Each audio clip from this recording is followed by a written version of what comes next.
Hello, and welcome to the Warm Podcast. I'm Fabian, and we've got an interesting episode today. It's going to be a little bit different from the others we've done so far. This is more of a how-to episode, where we're going to give you some practical hands-on advice about one of the most important topics for anyone who's serious about their music career, and that is getting coverage in the media. I'll be talking to Lennon Cihak, who's a young music journalist who's also worked in music PR, artist management, and many other areas of the music industry. He's going to be sharing some of the most important do's and don'ts for musicians when they're reaching out to journalists like himself. Lennon has written for some very high-profile publications, including Earmilk, Magnetic Magazine, Digital Music News, and many others, so he gets lots and lots of emails and pitches all the time, so he knows exactly what's necessary in order to stand out.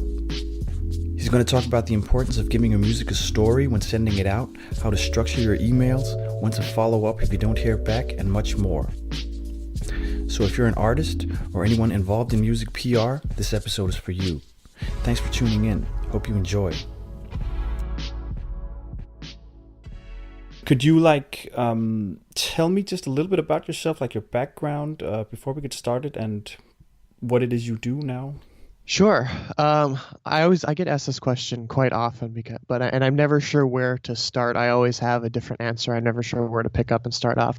So I usually kind of start right around where I finished with college. I went to school here in Orlando at Full Sail University. I graduated with my Bachelor of Science degree in music production. I had dreamed of going to Full Sail for many, many years. So I moved across the country, made it happen. And after I graduated, I had a few different career paths that I was thinking about taking. I was thinking about getting into like music licensing, music supervision, artist management, running a label, running a studio, all that kind of stuff. But I just didn't solidify myself. I kind of continued to branch out and work hard. And I found myself in the journalism world. I thought, well, I'm kind of in a limbo status, kind of not doing a whole lot of stuff, do some freelance projects here and there. So I thought, well, why don't I start contributing writing to some publications? So I reached out to EDM.com and I got my gig there. And ever since then, I kind of branched out to publications like Noise Porn, Digital Music News, Magnetic Magazine, which I'm an assistant editor at, Earmilk. I've contributed to Dancing Astronaut last year. I did a few other articles in some different publications, which I'm no longer a part of. So I didn't have any idea that I would be in the journalism world, but I'm kind of glad that I did because I'm able to network and continue to stay fresh on the industry, the topics, and share my knowledge that I learned not only in school, but that I'm learning consistently on a daily basis and sharing that with the readers of the various publications.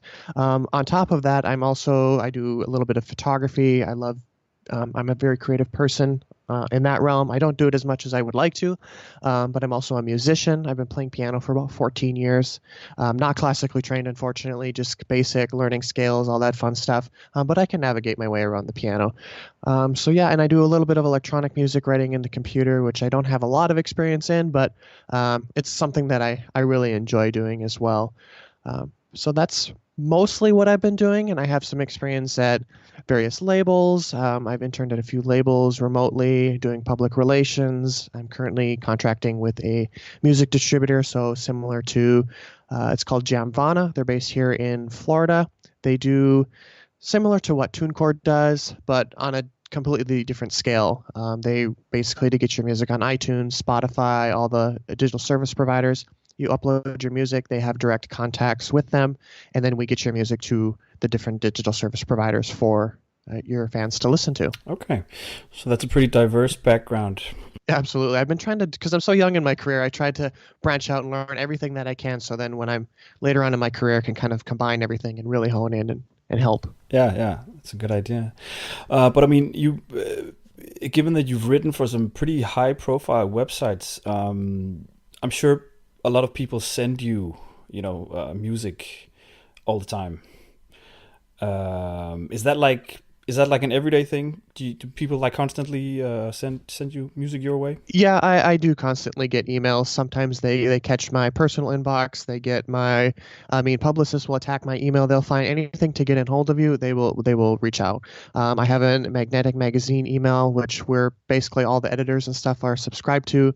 It goes to the reviews at magnetic.com. So whenever somebody sends that, it comes to me, and I have about 10,000 emails sitting in that inbox. So it's just constant constant flow on top of my personal emails, and I sometimes can get 20, 30 pitches a day, and I kind of sift through them. I don't listen to them all, but I do catch some of them do catch my eye. Okay. And you wrote a blog post on your blog with the title "Why Your Music Needs a Story, Not Just a Title." And what made you write that article? Um, I wrote that article because I get a lot of pitches in my inbox, and some of them they say, this is a new artist you need to check out. There's no name in the subject. And then they have like one or two sentences that say, this artist is from, say, Sweden. Here's why they're irrelevant. They sound like X, insert artist here. And then they have a link to the SoundCloud post or the SoundCloud track. And it's like, there's no information for me to learn about that artist. There's no information for me to learn about the song, because music is a very creative output, and a lot of people use it to tell their stories. They use it to communicate to other people. They use music to say things that they wouldn't normally say or are not able to say. And I always say that music is a universal language. So there's always a story that can be told, whether it be something as simple as you going to the grocery store and writing a song about it.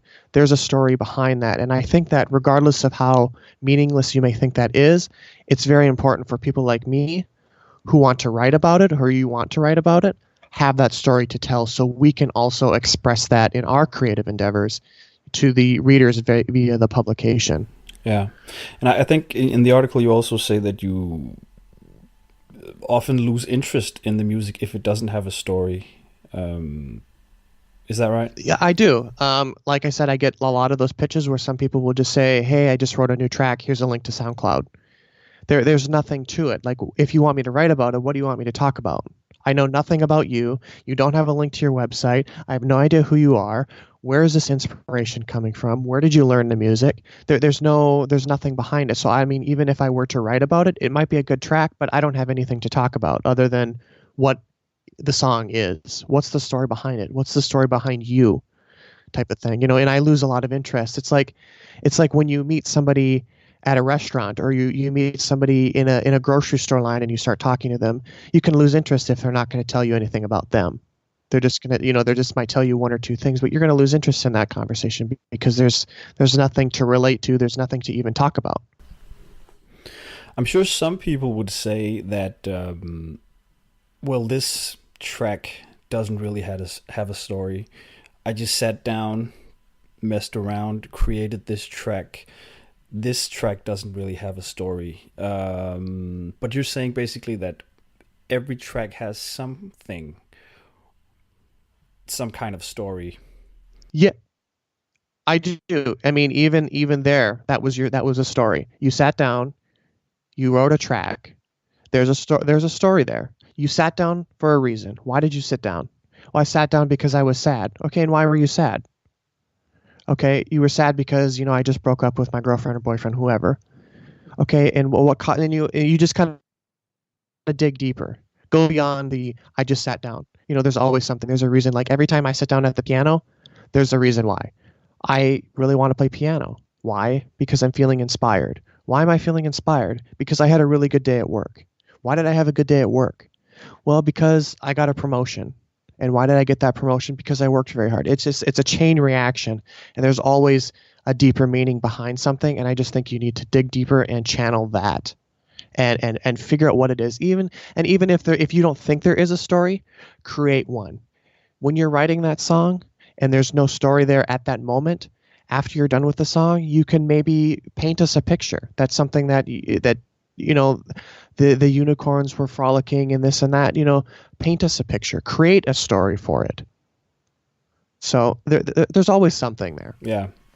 I mean, you also mentioned that you could maybe talk about how you are promoting the album, if it's an album. How did you get started with music, stuff like that isn't necessarily related directly to the track itself.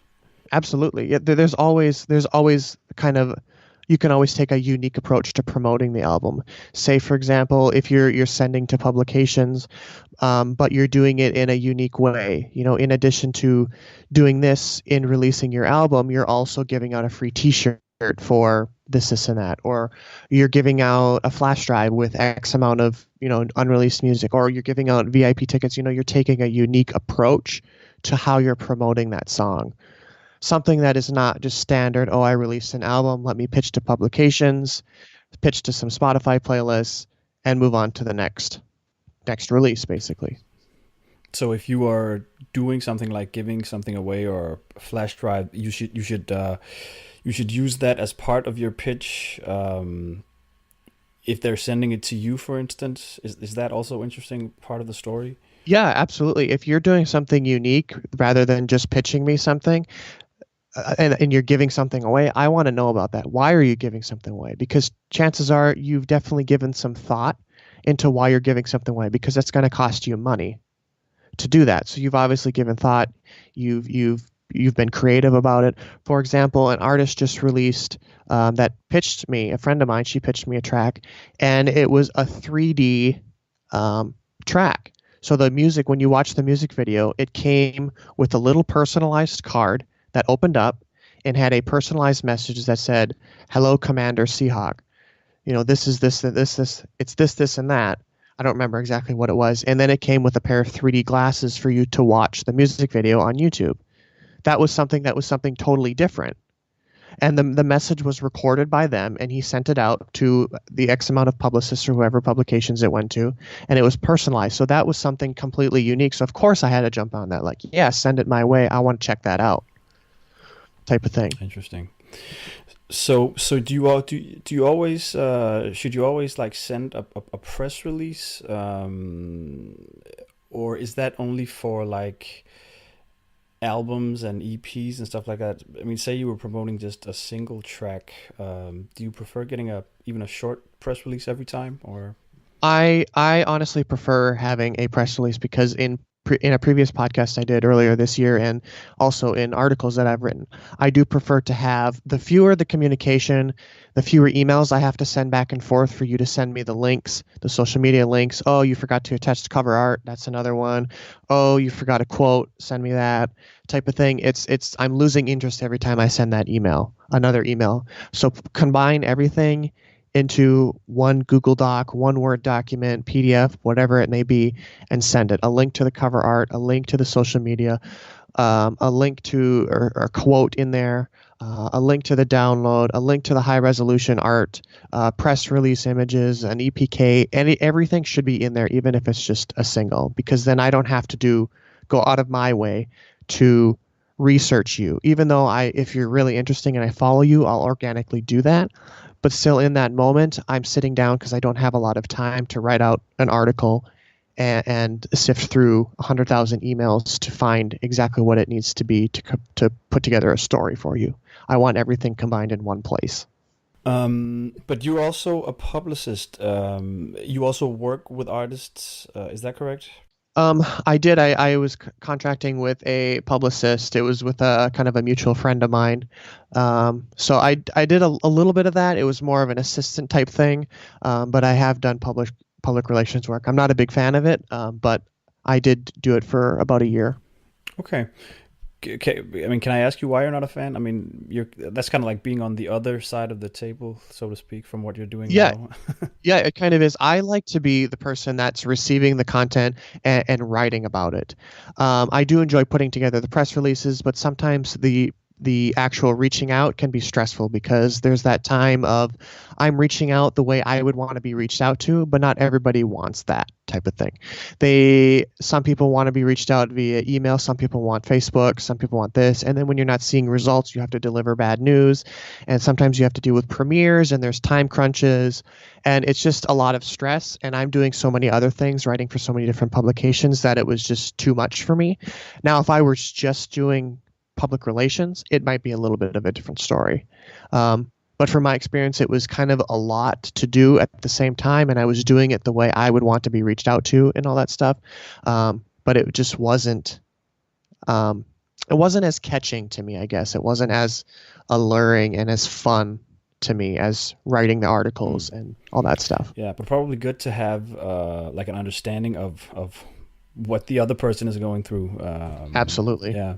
But would you encourage artists to get a publicist? And when? I mean, it's a pretty general question, but do you think it's a good idea to get one early on? It's a solid question. I'm actually talking about this in an upcoming article, the one that I was talking about earlier. Sometimes it's necessary, sometimes it's not. And here's what I mean by that. If you're an artist who has a good sound, but you don't have any connections within the industry, it might be best to hire a publicist at that point. Because you say you're working on an album and you just simply don't have the time to promote this lead single and all that stuff, it might be best to contract a publicist for that release or the next 2 releases or whatever it may be, or even that album. So, but once you start getting out there and you're making connections, it's not 100% necessary. So as an artist, for me, if I were to switch into an artist now and be just full-time writing music, I probably wouldn't hire a publicist, because I have connections at various publications. I have connections at different Spotify playlists. I have connections at different labels. That's what a publicist is. Is there somebody, basically a third party, who has a slew of connections and knows how to kind of work those connections to get results. But it's not 100% necessary. If you have good music and you're releasing and you're keeping up on social media, you're releasing consistently, you're promoting your shows organically, you're playing, you're performing, all that stuff, it's not 100% necessary, because the track, sometimes the audience will come and it'll just happen all organically. But sometimes you need that extra push, or you have, say, your biggest track you've ever released in the last 5 years. Maybe you do want to push, get a publicist to leverage their connections on top of your connections. So say, for example, if your track is, say, hip hop mixed with electronic music, you might have a lot of connections in the electronic side, but no connections on hip hop. So you could hire a publicist that has connections within the hip hop industry, so they can push their connections with hip hop and you can push yours in electronic music and kind of do a combined effort type thing. So there's quite a few grade lines where you could, and there's somewhere you don't need to. But ultimately, it comes down to building up your connections, learning what works for you and what works for the connections that you're doing, and building relationships with those people. Because if you're friends with somebody, you're going to be put higher on priority type of thing. Yeah, of course. Interesting. Another one of your posts was about how you received the perfect email. Oh yes. So if we could, which I found quite interesting. Even though, as you say, a lot of, different journalists obviously have different preferences and stuff like that. But it was still pretty interesting. So if we could talk a little bit about some like do's and don'ts with regards to emailing. What were some of the things that made this particular email so good? Absolutely. I'm trying to pull up my website here so I can reference it again, because I wrote that a little while ago. Let's see, here it is. So this email was perfect, because first of all, I have the article pulled up now. So he said, "I'm familiar with your work on Earmilk." That was the publication he referenced and wanted to reach out. So right there, he's kind of building into my narcissism. He's talking about, "Oh, I know who you are," and he greeted me by my name. Okay, and he wanted to reach out. I wanted to reach out, start building a relationship. And then he told me a little bit who he is. "I'm a New York artist approaching 1 million streams and have been tabled by some majors." Okay, so you're starting to get some traction. "I would love to chat music sometime or just talk about the industry if you'd be down." Right there, he's saying, "Oh, I have some extra time and I would love to give that to you to talk about the music industry and music," something that he knows I'm clearly passionate about. So again, he's talking about, okay, I have some extra free time. Let me chat with you. Why do you want to give me your free time? And I'm kind of humbled that he wants to give me extra free time. Also would be selfish. Also would be Would selfishly love your feedback on my new song coming out this Friday. Shameless plug to SoundCloud link. Okay, so there's the shameless plug. No big deal. I already kind of had this intuition that, okay, he's reaching out, he's pitching me something. No big deal. But he already told me that he's an artist approaching 1 million streams. Okay, so then he definitely wants some type of coverage to continue growing those streams. Is straight ahead pop on this one, or at least I think so. Okay, so then he told me what the song is. Sorry this is informal, but I kind of prefer it that way. Also, I'm a programmer and into web design, graphic design, if you ever need help with anything. So not only that, he also offered his professional services, that if I need help with something, to build a relationship with him. So if I do need that connection to say, hey, design a graphic, design cover art, whatever it may be, he's there to help. And he prefers informal emails. I prefer informal emails as well, but I also prefer professional emails. Don't be unprofessional. Be professional. This was fun. I got a sense of his personality, and it was professional. So to me, it was the perfect email pitch. It was short, sweet, and then in the blog post I also go and explain why. I broke it down into why it was the perfect email pitch. Definitely. Yeah, there's some pretty like original stuff, I guess. I mean, compared to what a lot of people are doing, I think. And yeah, and we're gonna link to that article.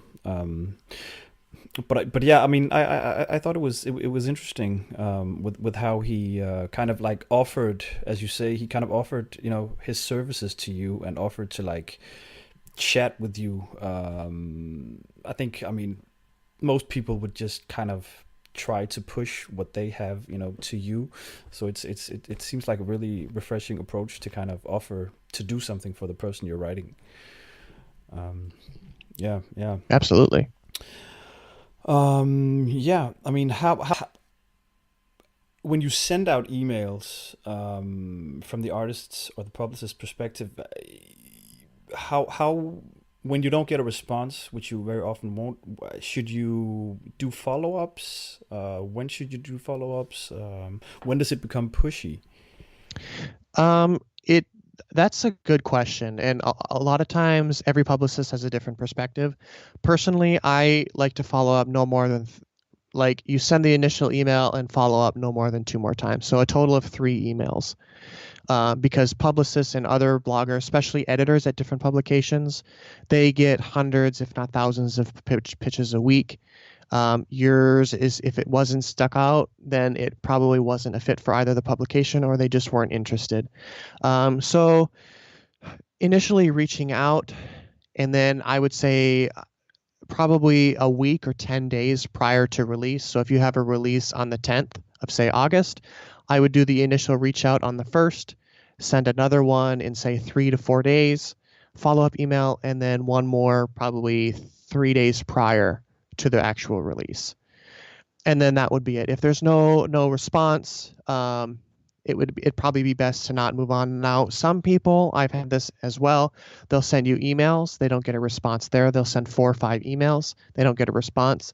They'll go over to Twitter, they'll send me 2-3 messages on Twitter. They don't get a response there. They'll go over to Facebook, send me 2 or 3 messages on Facebook, and they'll send me like a total of 10 different things. At that point, you're sounding desperate, and I'm gonna totally ignore you, and chances are I'm not gonna want to work with you in the future. Yeah, I think a lot of times when people do that is because they don't really know if you're like seeing the email, or if the publication, if you're just sending it to like a general email address. People don't really know if they got it. I mean, some people are obviously just pushy, but I think there's some confusion as to if your email is actually being read. I mean, the places you write for, I mean, do people generally, I mean, do you try to get back to people, or is it like, do people, or do a lot of emails just kind of like get in the big pile and you don't have time to get to them? Generally, how I approach this is, if the email looks like it's been formatted and they've added me to a mailing list and it just looks like a very formatted email that probably 3,000 to 4,000 other people received, I don't even bother with it. However, if I get one that looks personalized from, say, somebody that has pitched me for the last 6 months, and they've sent over a couple tracks that I've been interested in or have written about, then I'll usually get back to them, saying either, yeah, I'm interested, or no, I'm going to have to pass on this for now. Please feel free to send me, future releases. I'd be more than happy to check them out. But if it, like I said, if it's part of a mailing list and you just added me to a mailing list, which keep in mind is illegal. If you're not getting permission from people, you cannot add them to a mailing list without permission. And they're just blasting emails every week or every 2 weeks with, 3-4 releases. I'm going to just bypass that because it's not personalized. It's just, I need coverage. Here's what I have. Pick and choose what you want. It's kind of like a hors d'oeuvres type thing. They just lay everything out on the table and you just pick and choose what you want. But the people that I've built relationships with on Facebook, that are at different labels, that some of them are, they're good friends of mine now. They're messaging me like, hey, how's the new job going? Or, hey, happy birthday. I just wanted to stop by and say, hope you're having a good day, whatever, check up and see how things are going. Those are the type of people that when I see their email, I'm going to mark to follow up with them. Even if it's 2 or 3 days, I'm going to make sure that I respond whether I like the track or not. Yeah, that makes sense. I mean, it's kind of like in the real world, where people, if they just contact you when they want something, you're less likely to to engage with them as much. Yeah, I don't click well with people like that either. Is you're only messaging me when you want something, so chances are this is like, yeah, you're pretty successful in what you're doing, but the only time you ever message me is when you want something. So I'm gonna have to pass. I mean, you're also writing for digital music news, right? Correct. Where it's more like music industry related stuff. I'm sure people also like want to pitch you like not necessarily music there, but it's more like I guess coverage also. Is that like a similar? It's like similar principles there if they want to get in touch with you like in that type of situation? Absolutely, because a lot of times that news stuff like that is embargoed news. So, for example, if there's a large corporation that's coming out with a new feature that's kind of tailored toward the music industry, they should absolutely provide all of the information, because chances are, if, say, for example, if Google is starting a new label, but it's embargoed until, say, December, then I need to know all of that information, because first of all, Google has never started a label. They have Google Play Music, but I need to know all of that information, provide all that information. Who's my point of contact? It is very similar principles, but make sure something like that is all the information is there, because there can be a lot of loopholes and a lot of questions that come up. And if I'm writing an article and I have a lot of questions when I'm writing it, then it's going to be harder for me to write and actually get my point across and put behind research, I guess. Interesting. Yeah. Well, I mean, that's pretty much all I have. That was very informative. Very nice. So could you just tell everybody where to find you if they wanna read more of your stuff and keep up with what you're doing? Absolutely. So, a lot of you could follow. The best place to follow me is on Twitter. I try to stay active on there. I'm trying to keep more of the content that I'm writing and stuff and interacting with industry professionals and stuff on Twitter. So you can follow me there. It's just at Lennon, Lennon, and then Cihak, Cihak. And you can also follow my website, which is LennonCihak.com, or www.LennonCihak.com. And there's a contact form there. So if you want to get in contact with me, feel free to fill that out and send it to me. And I get all those emails as well. And I'll be happy to reach back out to you. But Twitter is the best place. And then from there, I have links to all the stuff where I'm writing at and whatnot. So you can reach out there and see what I'm writing at. Awesome. Well, thanks a lot for the advice. You're welcome. Thanks for having me on. I really enjoy.